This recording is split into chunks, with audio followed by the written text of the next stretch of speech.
Selamat malam teman cerita misteri. Kita berjumpa lagi dalam episode kali ini. Kita kedatangan Mbak Ririn. Mbak Ririn, selamat malam. Selamat datang di teman cerita misteri. Malam. Akan berbagi pengalaman seputar misteri-misteri yang ada di hidupnya. Mungkin bisa diceritakan juga ke teman-teman misteri.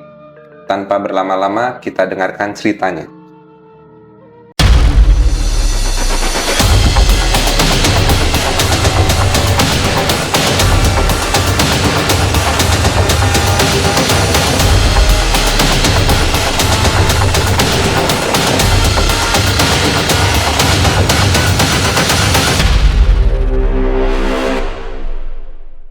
Waktu pertama kali saya melihat hal-hal yang kasat mata ya di dunia ini itu dimulai pada saat saya remaja.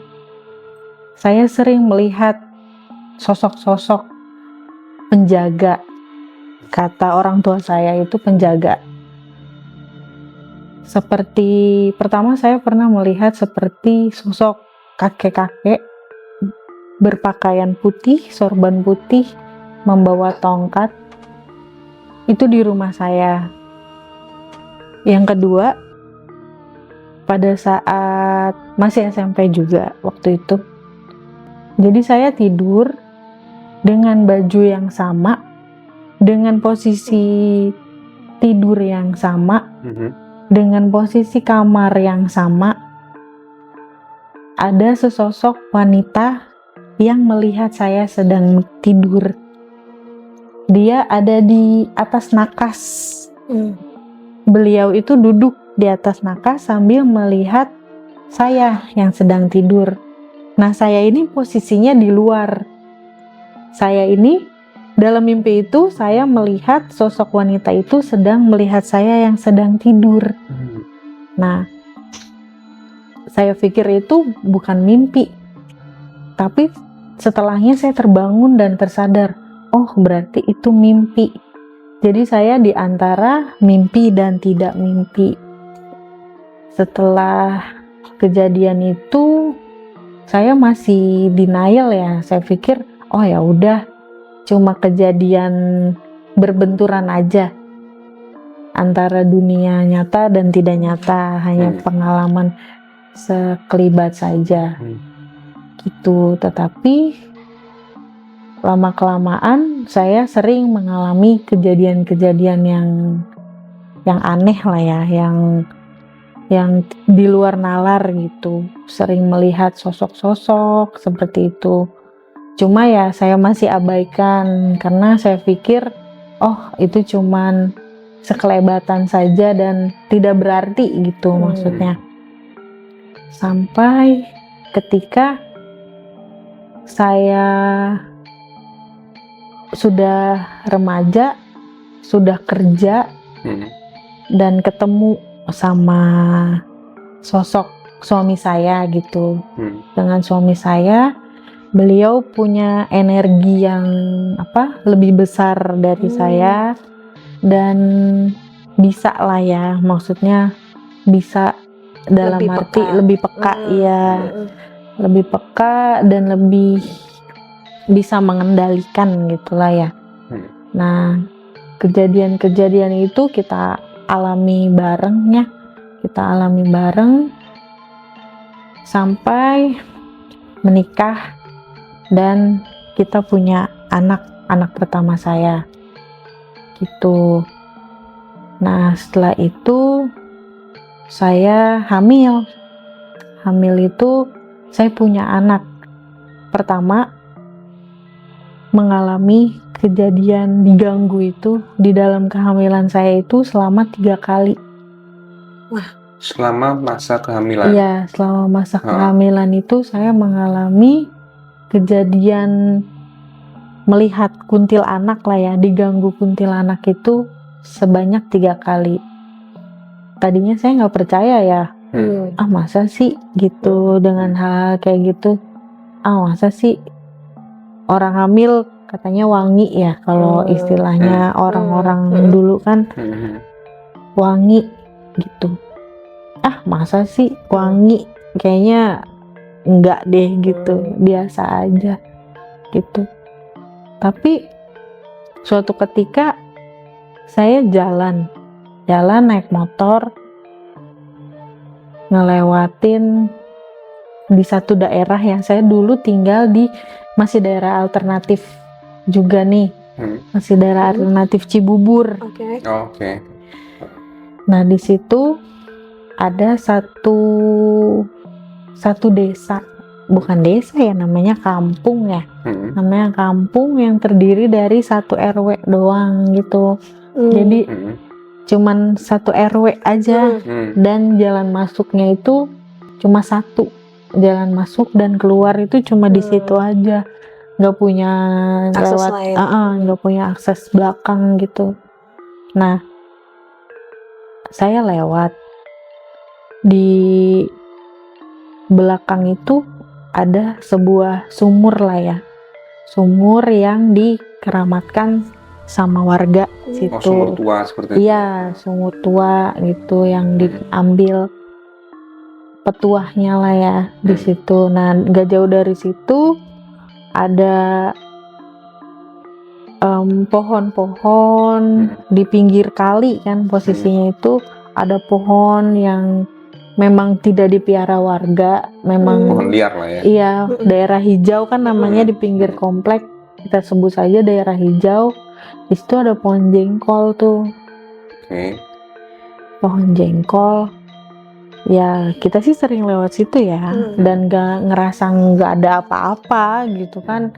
Nah pada saat itu saya lewat, suaranya seperti apa ya, seperti anak ayam gitu, cuman anak ayam rame gitu, dan seperti ketawa.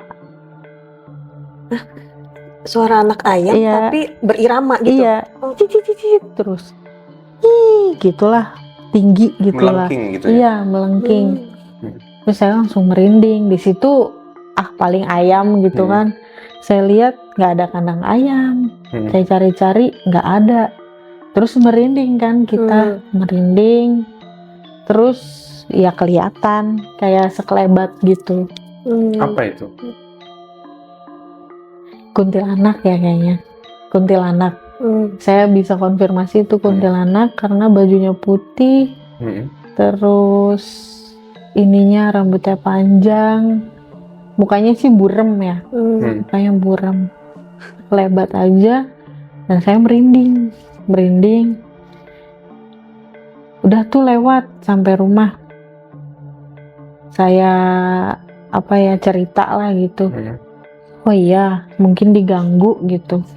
Ya sudah, kita baca-baca lah gitu ya. Namanya orang muslim kan ya, minta supaya nggak diganggu gitu-gitu.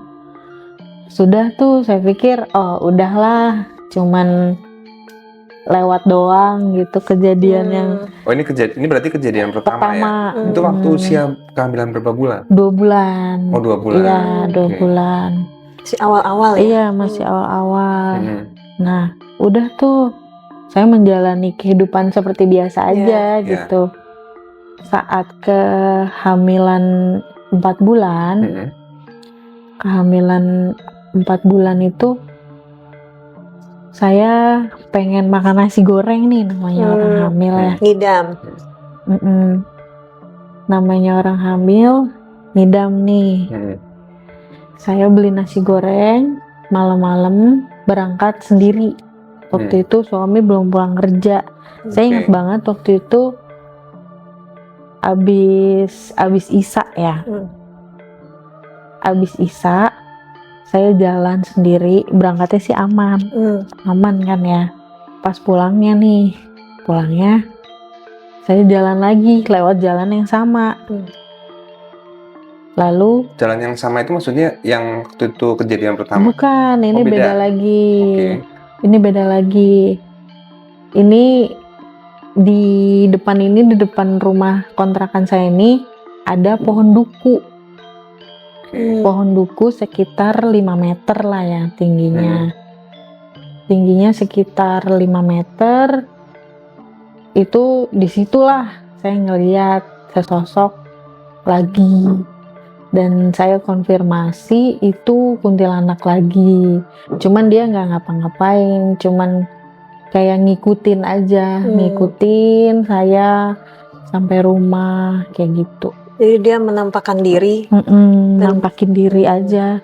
Pada saat itu kamu udah mulai percaya nggak nih kalau ternyata kamu emang punya bakat dari kecil? Ya masih belum juga sih sebenarnya, masih Padahal belum. udah lihat 2 kali Iya lagi. udah lihat 2 Denial kali, ya itu ya. sempat itu mah paling mungkin energi mereka yang terlalu besar. Kebetulan aja gitu ya. Pengen nampakin diri gitu. Dan anehnya itu di situ tuh bukan dalam keadaan sepi. Di situ rame, banyak orang masih pada nongkrong kayak gitu. Tapi bisa tahu bahwa itu ternyata bukan manusia tapi sesosok makhluk Iya, itu. itu bener-bener jelas Mas saya ngelihatnya. Enggak, maksudnya apa yang membedakan gitu waktu itu? Iya, jelas aja gitu saya ngelihatnya. Kalau itu jelas bukan orang gitu. Orang ada di atas. Oh, dia di atas terbang jadi. Dia di atas terbang kayak gitu. Terbang sambil kakinya apa ya? Uncang-uncang gitu ya. Gerak-gerak gini ya. Uncang-uncang. Itu tuh saya langsung merinding ya. Merinding sebadan-badan. Tapi masih belum percaya juga gitu. Paling ini aja kali kecapean gitu kan. Udah, saya pulang.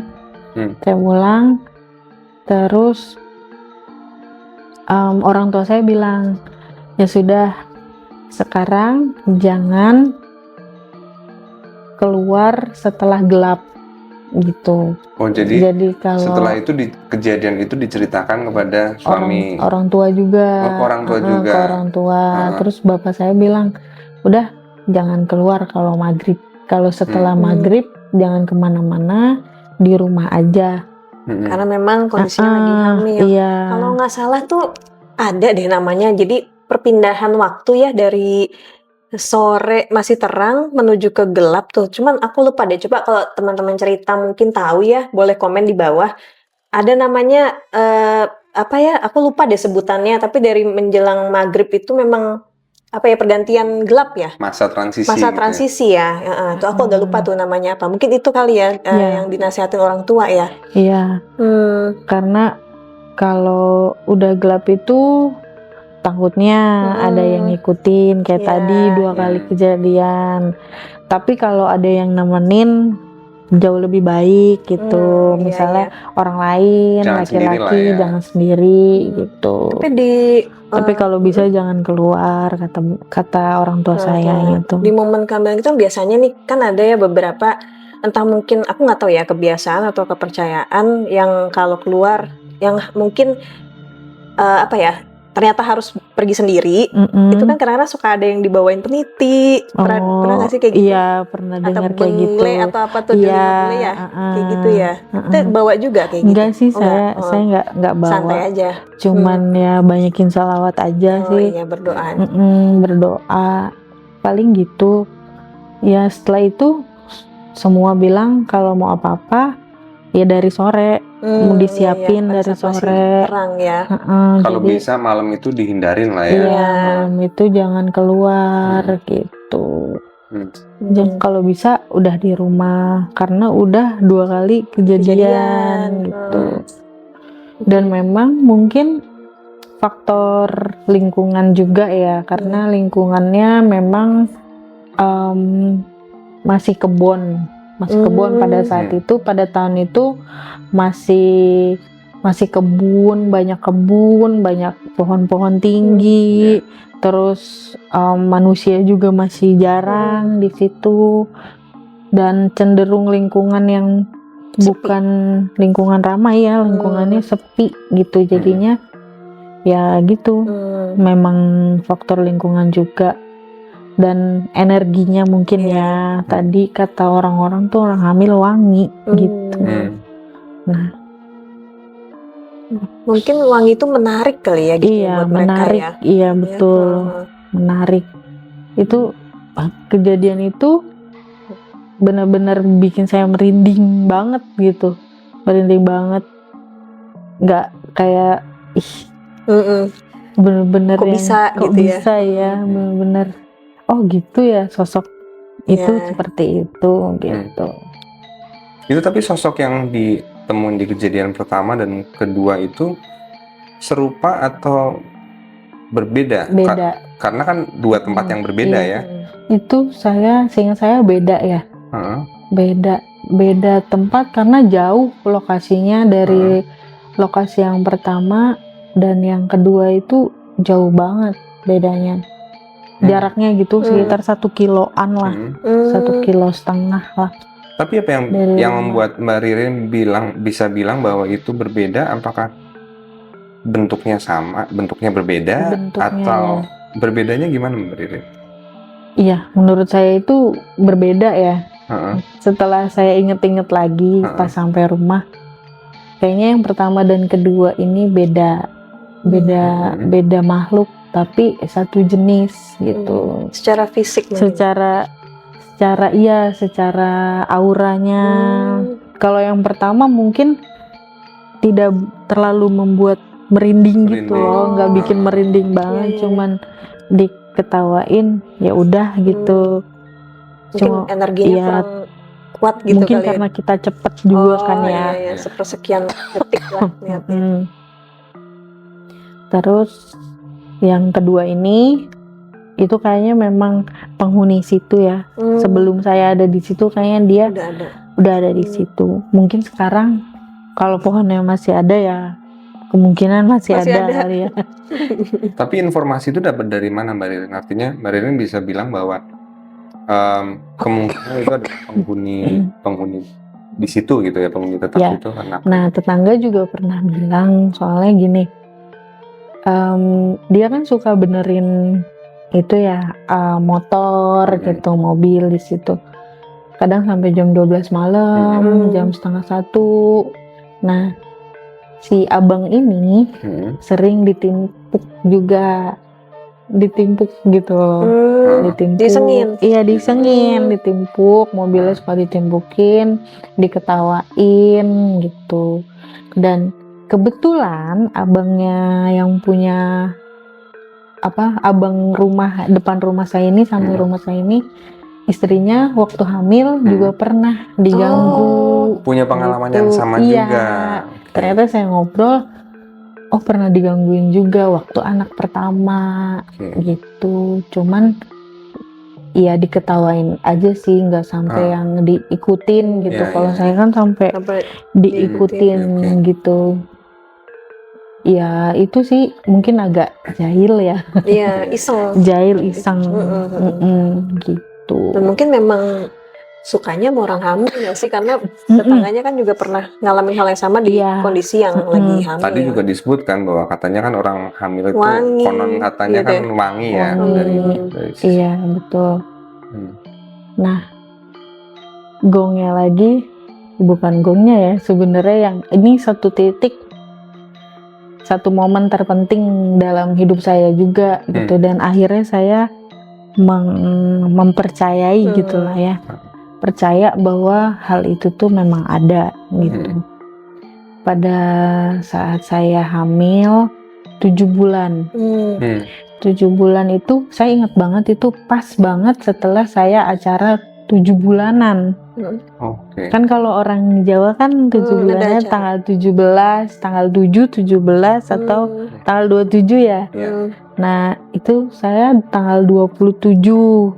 Setelah tanggal 27 itu kebetulan bulan Ramadan. Pada saat itu bulan Ramadan. Pada bulan Ramadan? Iya. Katanya bulan Ramadan setan diikat ya. Iya, menarik. Tapi kenyataannya saya ketemu. Gitu. Mungkin bukan setan yang itu kali ya. Setan hawa nafsu lah ya. Setan penghasut yang diikat. Mungkin bukan makhluk seperti itu. Nah, kejadiannya itu saya masih kerja waktu itu, waktu hamil. Kerja capek kan, sehabis buka puasa itu saya ketiduran di kamar sampai bangun-bangun itu sekitar jam 2 pagi. Sekitar jam 2 pagi saya ngerasa lapar. lapar Oke. banget gitu. Namanya orang hamil ya, kadang suka kebangun, Ya. lapar. Saya jalan ke ruang tengah. Jadi kontrakan kami itu bentuknya itu kayak rumah subsidi gitu loh. Jadi tengahnya open space Ya. gitu. Jadi dapur sama ruang tamu itu blong. Iya. Terus ini di pinggirannya baru kamar, ada pintunya gitu. Nah ini kamar saya di depan. Nah ini ruang TV, ini TV. Pas saya buka, saya makan ke kulkas nih. Saya ke kulkas dulu jalan. Saya ngambil makanan lah di dalam kulkas ini. Setelah saya berbalik, saya ditemani sama sesosok kuntilanak tinggi, besar, tinggi sekali. Mungkin tingginya sekitar 2 meter lebih ya, 2 meter. Dan dia duduk di sofa menghadap TV. Lalu dan saya bingung ya mau ngapain gitu. Saya kaku sambil megang makanan gitu. Saya kaku, saya merem, saya melek lagi, dia masih ada. Saya melek lagi, ternyata sosok itu masih ada di situ. Dan saya mau pura-pura nggak lihat, Tapi udah tapi kelihatan ya. Saya bawa makanan saya ke kamar. Saya makan karena lapar ya, saya makan. Tapi saya tahu hawanya masih ada di situ, dan hawanya itu masih terasa banget, masih terasa. Dia tuh ada di kita. Kalau ada orang lain ya, mungkin walaupun kita beda ruangan, kita terasa tahu aja. tahu. Masih ada tuh gitu. Dan saya sengaja pintunya nggak saya tutup, saya buka. Biar apa? Biar kelihatan aja, biar dia pergi gitu loh. Saya tuh udah ngeliat dia, biar dia pergi gitu. Ternyata dia tetap stay di situ, ada kali 10-15 menit dia di posisi itu, posisi yang sama. Emang sih nggak ngapa-ngapain ya, cuman ngeliatin ke depan gitu, duduk aja. Oh dia duduk? Posisinya duduk, kayak memang seperti lama ada di situ tuh, kayak udah lama. Udah mungkin dari saya tidur, saya nggak tahu, ditemenin udah ya di kan. situ ya. Udah di situ, dan mungkin itu bukan pertama kalinya dia ke situ. Kebetulan lagi kamu lihat di malam itu kali ya. Iya, jadi dia duduk kasual gitulah, maksudnya seperti sudah biasa. Terus saya memberanikan diri ngomong. Saya ngomong, "Kamu ngapain di sini?" Saya gituin. Oh, Mbak Ririn keluar lagi tuh dari kamar berarti? Saya ngomong dari kamar. Oh, ngomong dari kamar. Tapi itu Dari tadi kamar, terbuka tapi ya? pintunya saya buka. Iya. Kan lurus ya posisinya, lurus. Jadi buka kamar itu lurus ke sofa. "Kamu ngapain di sini?" Saya bilang gitu. Terus surprisingly itu pertama kali dalam hidup saya ada suara yang jawab. Oh my god, gitu. Dia jawab, dan ternyata ya kalau orang komunikasi itu bukan dari kuping kedengarannya. Gimana tuh? Jadi dari dalam sini, kayak ngomong dalam hati. Tapi nyambung gitu. Iya, suaranya kayak kita dalam hati. Kayak kita ngomong dalam hati, bukan dari telinga dengernya. Tapi kayak di dalam sini gitu. Terus ada yang jawab, "Saya cuma mau nemenin." Gitu. Dia bilangnya, "Nemenin." Oke, kata saya. Saya jawab lagi, "Tapi saya nggak butuh ditemenin. Saya bisa sendiri." Saya bilang gitu. "Tolong pergi dari sini." Saya bilang gitu kan. Dia nggak jawab lagi tuh, lama banget nggak jawab lagi. Saya tungguin sambil ya baca-baca baca ayat kursi lah, semua yang saya bisa ya. Ayat kursi, sholawat, semua. Saya itu Al-Fatihah. Sampai saya kirimin Al-Fatihah. Saya kirimin Al-Fatihah. Nggak lama dia pergi. Nggak lama hawanya hilang tuh. Dan setelah itu saya tahu bahwa makhluk itu ternyata membawa hawa takut. Rasa Maksudnya gimana takut. tuh? Kita takut gitu. Heeh. Jadi kalau ada sosok itu, kita ngerasa takut, ngerasa was-was. Oh. Ada rasa takut lah ya. Memang Nah itu kekuatannya dia, energinya dia kayak gitu. jadi dia kayak menciptakan Hawa suasana dan hawa takut buat kita yang lihat gitu atau yang ngerasain. Yang ada di situ lah gitu. Tapi pada saat itu saya cukup kagum juga ya Mbak Ririn, maksudnya dengan Mbak Ririn Tenang Iya. bisa berani berkomunikasi, berinteraksi dengan sosok tersebut. Ya mungkin karena udah capek kali ya Mas ya beberapa Mbak, kali. udah 3 kali gitu. Maksudnya kita kan juga pengen ngerasa aman Iya, gitu iya. lah ya. Tapi saat itu ada rasa terintimidasi nggak sih kayak karena Iya. kehadirannya jadi Iya, itu yang terakhir itu. iya ya yang Itu paling takut asli takut. Iya. Dalam pertama kali dalam hidup saya takut karena kita bawa nyawa ya. iya Karena iya. saya lagi mengandung juga, saya bawa nyawa. Saya takut dia apa-apain lah gitu. Mungkin rasa takut itu semakin kuat atau semakin muncul, tebakan saya mungkin pada saat dia menjawab kali ya. Iya, Iya ya. kok ada Bener. suaranya balik Kok bisa gitu. berinteraksi Iya, gitu, bisa betul.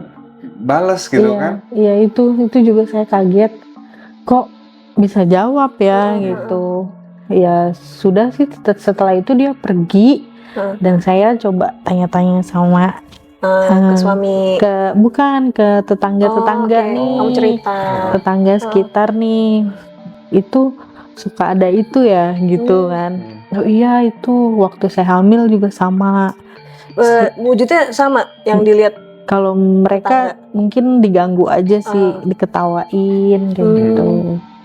Terus selidik punya selidik ya memang beliau suka menemani orang hamil. Berarti gitu. dalam tanda kutip terkenal di area itu. Iya di area itu. Berarti yang mengkonfirmasi bukan hanya 1-2 orang ya gitu. Iya. Ini berarti masih sama dengan yang di kejadian kedua nggak? Kalau yang kejadian ke-1 kan beda tuh kan, beda wilayah. Betul, iya betul itu sepertinya sosok yang sama. Dari yang kejadian kedua. Kejadian kedua itu sosok yang sama. Itu karena ya itu hawanya sama, bentuknya sama gitu. Tapi dia ini sebenarnya nggak jahat sih, cuman pengen menemani aja gitu. Memang cenderung suka sama itu, suka sama wanita hamil gitu. Pada saat kamu komunikasi berarti posisi dia tuh nggak berhadapan kan? Enggak. Berarti dari nyamping ya. Nyamping, dia nyamping begini, saya di sini. Tapi dari dalam kamar. Iya, dari dalam kamar. Tapi dia nggak nengok kan ya? Enggak. Itu gong banget kalau nengok kayaknya. Lebih ngeri lagi sih guys. Dengar kalau dia Serem nengok. banget. Enggak sih, beliau ini enggak ganggu. Terus ya mungkin ada satu cerita sebenarnya tapi takutnya dipercaya atau enggak ya. Dia juga bilang sebenarnya dia datang lagi tuh setelah kejadian itu di malam yang berbeda nih. Di malam yang berbeda tapi sudah tidak membawa rasa takut ya. Udah enggak. Udah kayaknya udah enggak takut gitu maksudnya. Dia datang lagi terus di malam Jumat, itu kejadian malam Jumat ya. Dan di malam Jumat berikutnya. Dia datang lagi, dia bilang saya ini cuma mau nemenin orang hamil, mau mendoakan. Dia bilang mau mendoakan agar persalinannya lancar gitu. Baik. Iya. Baru denger ini. Cuma gitu doang. Itu datangnya kali ini yang datang itu dalam posisi seperti apa, maksudnya Mbak Ririn lagi ngapain lagi? Oh, lagi biasa, lagi nonton TV aja gitu. Terus dia tiba-tiba muncul gitu? Jam 10-an lah ya. Tiba-tiba dateng kayak gitu, ngajak ngobrol. kayak Itu gitu. mungkin karena tahu kamu frekuensinya bisa nggak sih? Kayak Iya mungkin ya, oh karena kan ternyata udah bisa mm-mm, komunikasi nih, makanya iya, dia jadi ngobrol. Mungkin selama ini yang lain-lainnya iya, takut terus ini gitu nggak iya. bisa ngomong. Terus dia juga bilang, lihat aja, kamu lihat di RT sini ada nggak ibu-ibu yang melahirkannya susah, kata dia gitu. Iya, saya lihat-lihat juga, oh iya ya, semuanya normal lahirannya, gitu, Lancar. Merinding ya. Iya, Ternyata ada ya yang kayak ternyata gitu yang guys. benar-benar tulus ya, makhluk-makhluk Iya. kayak gitu yang benar-benar tulus. Ya setelah itu ya memang dibuktikan saya, ya itu memang udah takdir Iya. ya. Alhamdulillah sih lahirannya lancar, cuman 2 kali ngeden keluar gitu. Cuman ya memang itu kuasa Allah ya, takdir Allah juga. Ya mau percaya nggak percaya ya, dia mendoakan gitu ya. Alhamdulillah lah. Proses Maksudnya kelahiran waktu itu juga lancar. lancar ya, alhamdulillah dipertemukannya bukan yang sosok yang negatif gitu ya. Dan setelah itu udah kita nggak pernah interaksi lagi sampai anak saya lahir, masih di situ, masih tinggal di situ, sampai bisa jalan masih tinggal di situ, dan nggak pernah ada lagi sih.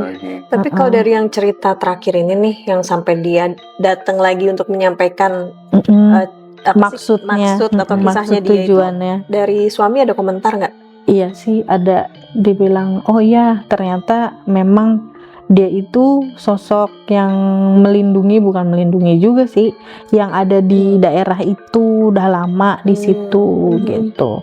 Mungkin dahulunya dia suka dimintain tolong ya dulu, semasa hidupnya, semasa hidupnya, atau pas sudah jadi arwah seperti itu pernah dimintain tolong untuk mendoakan gitu, nemenin orang supaya lahirannya lancar gitu. Oke.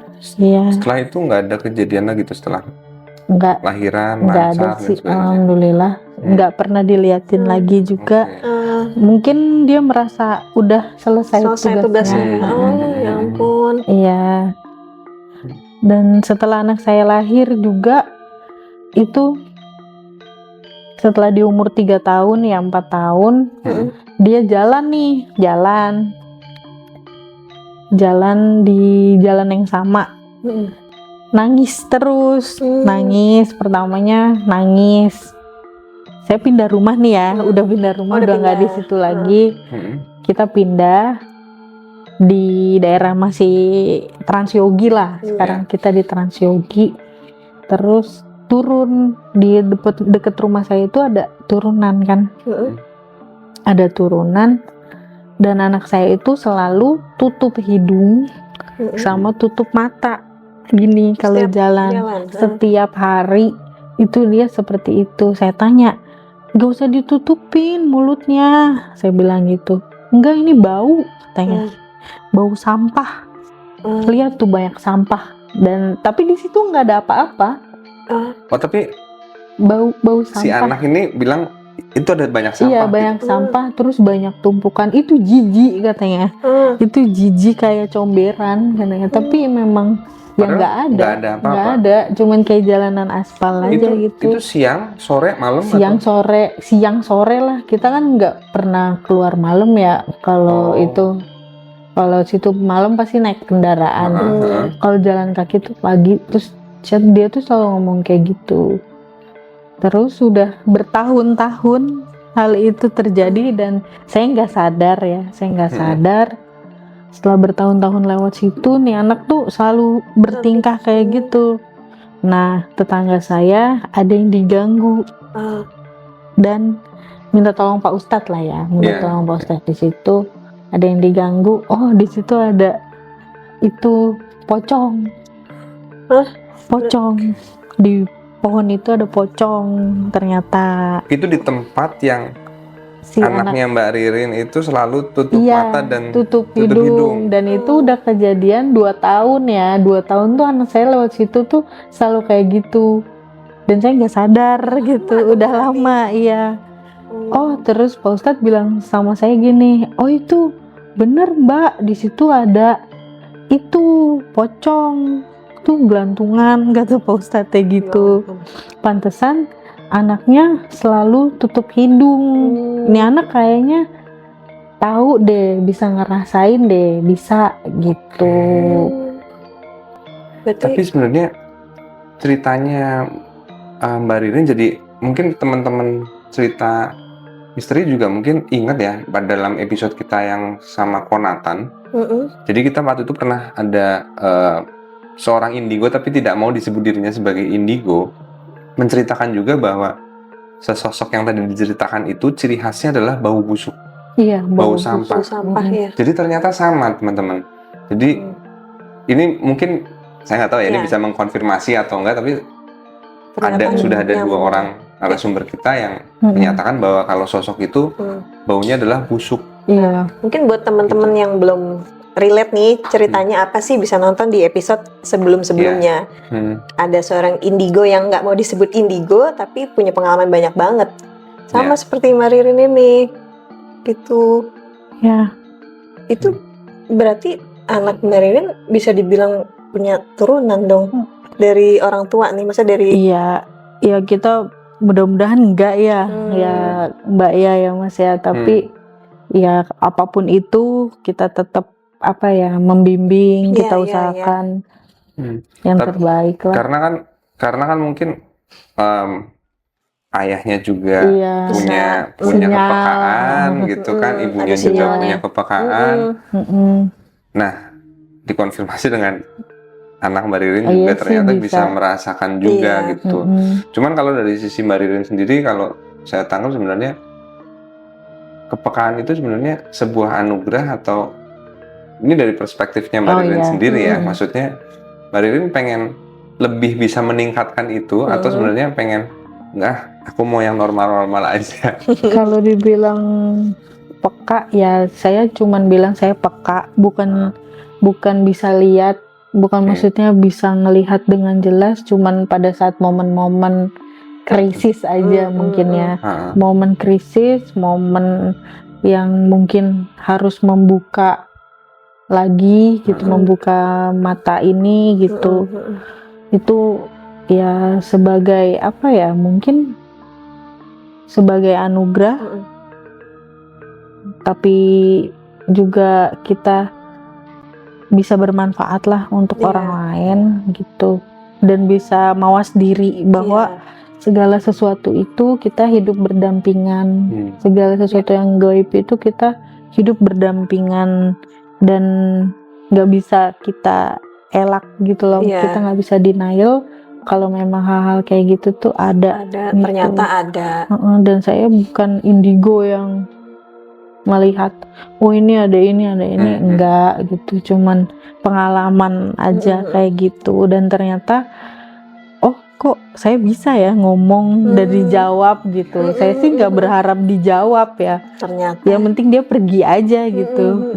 Pergi udah cukup, tapi ternyata dijawab. Dan anak saya juga sering rewel kayak gitu, dan kita bawa ke itulah ya, pemuka agama gitu, Pak Ustadz, mungkin baru baru bisa diem kayak gitu, lebih tenang gitu. Sebenarnya kalau mungkin saya boleh berpendapat juga Mbak Ririn, sebenarnya podcast teman cerita misteri ini pun sebenarnya kita buat salah satunya dengan tujuan mungkin share juga, berbagi cerita juga ke teman-teman, bahwa seperti yang tadi Mbak Ririn sampaikan juga, bahwa sebenarnya kita bukan mau menakut-nakuti ataupun membuat orang jadi cemas, tapi lebih karena bahwa ya percaya tidak percaya, beberapa narasumber yang kita panggil ke sini pun pernah mengalami kejadian-kejadian mistis gitu kan. Jadi mungkin buat teman-teman yang mungkin masih merasa skeptis, nggak salah juga merasa skeptis, tapi kita harus mawas diri dan selalu saling menghormati mungkin itu ya. Dan betul, saling menghormati. Tingkah laku dan tata krama lah ya, kalau orang Jawa bilang tata krama itu juga tetap harus dijaga dimanapun kita berada. Lisannya juga. Iya, jangan menantang gitu sebetulnya. Ya, sama halnya di podcast ini pun kita tetap menghormati makhluk-makhluk yang di sana gitu kan, dan kita bukan berarti menantang ataupun apa. Kita justru berusaha untuk berbagi Ya, cerita berbagi untuk cerita. kita sama-sama hidup di dunia ini saling menghormati, itulah ya Mbak Iya. Ririn ya. Dengan pengalaman-pengalaman teman cerita yang mengalaminya sendiri ya. Gitu. Oke, terima kasih banget Iya, ceritanya. makasih banget Thank you, Mbak. Mbak Ririn, Kita Terima jadi kasih malam sudah ini. didengarkan. Terkaget-kaget nih. Ternyata ada yang bisa tanya jawab ya. Iya. Oke, Iya. kalau gitu jangan lupa subscribe channel kami. Nonton juga episode-episode sebelum dari Mbak Ririn. Banyak banget cerita-cerita yang seram-seram juga. Oke, terima kasih. Selamat malam. Selamat malam.